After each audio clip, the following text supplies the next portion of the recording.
Unexpected visitor. Cade had never believed in the absurd rumors about intergalactic visitors.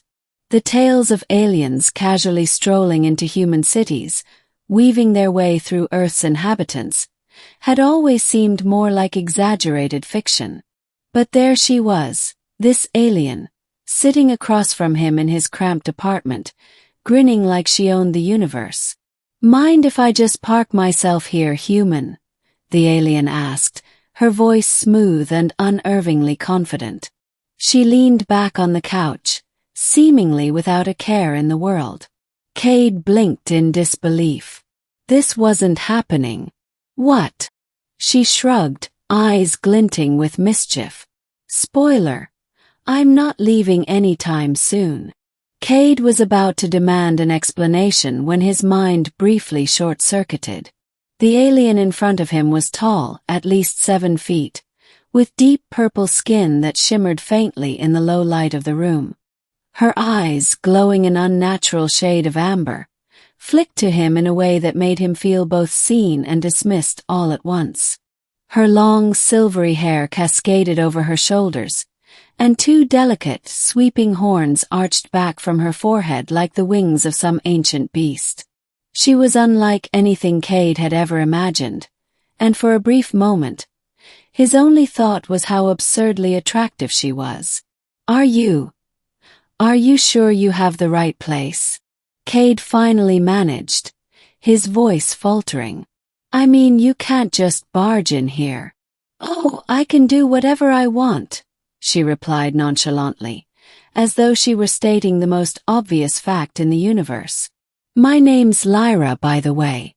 And this." She gestured to his humble, run-down living space. "This is where I'm staying now." "But why?" Lyra's amber eyes glinted. "Why not? You look like the kind of person who could use a little excitement in his life." Her lips curled up into a knowing smile. "I'm here for research purposes." "Research?" Cade felt a mixture of confusion and incredulity creeping in. "You're researching me?" She grinned wider. "Well, not just you. Humanity in general. I've been traveling the galaxy for a long time, gathering information on all kinds of species. But you humans." She waved a hand in front of his face. "You're something else entirely." "Fascinating." Cade couldn't help but laugh, though it came out more nervously than he intended.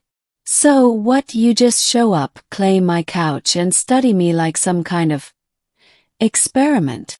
"Exactly," she replied with a shrug, then settled more comfortably on the couch, clearly making herself at home. "Don't worry. I'm not dangerous. Unless you count how irresistible I am." Her playful wink threw him off balance for a second, and he quickly turned his attention back to the window, trying to reorient himself.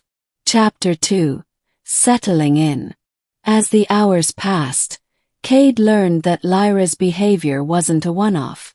She didn't seem interested in leaving, not even to explore Earth or see the sights, as most visitors might.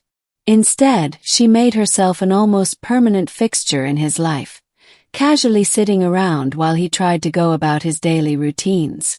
She was both intrusive and disarmingly charming in a way that kept Cade off guard. During the mornings, she would be sipping his coffee without asking. In the evenings, she would lounge on his couch, sometimes quietly observing him as he worked, other times teasing him with playful remarks about human customs. Cade found himself almost growing accustomed to her presence. He had no choice but to. Whenever he tried to politely ask her to leave, she'd simply smile and say, "I'm not going anywhere, human. Trust me. You'll get used to it." It was in these moments that Cade began to wonder if he was truly being studied, or if there was something more to her presence here. He had no idea what kind of alien she was, only that she was far more advanced than humans in nearly every way. Her technology alone was far beyond anything Earth could imagine. But Lyra, it seemed, was more interested in him than any of that. One evening after he'd finished work, Cade walked into his living room and found her sprawled out on his couch, looking utterly comfortable. She was flipping through a book of Earth mythology, frowning as she read. "What's wrong?" Cade asked, intrigued by the way her brow furrowed. Lyra looked up at him. These humans," she muttered with disbelief. "You're obsessed with your own limitations. It's ridiculous. Your myths are full of gods and heroes, but the whole time you think you're just ordinary." Cade raised an eyebrow. "You don't think we're ordinary?" She shook her head. "No, you're extraordinary. You just don't realize it yet. That's why I'm here. To remind you." She paused, then added, "You're all capable of more than you think. I'm not going to let you forget that." For some reason, her words stirred something deep inside Cade. He'd never thought about humanity in such a way before, especially not as something worth studying by an advanced alien species. It was a strange feeling, but it sparked something in him. "So, what exactly are you waiting for?" he asked, now leaning against the doorframe, arms crossed. Lyra smiled again, but this time there was something almost predatory in her grin.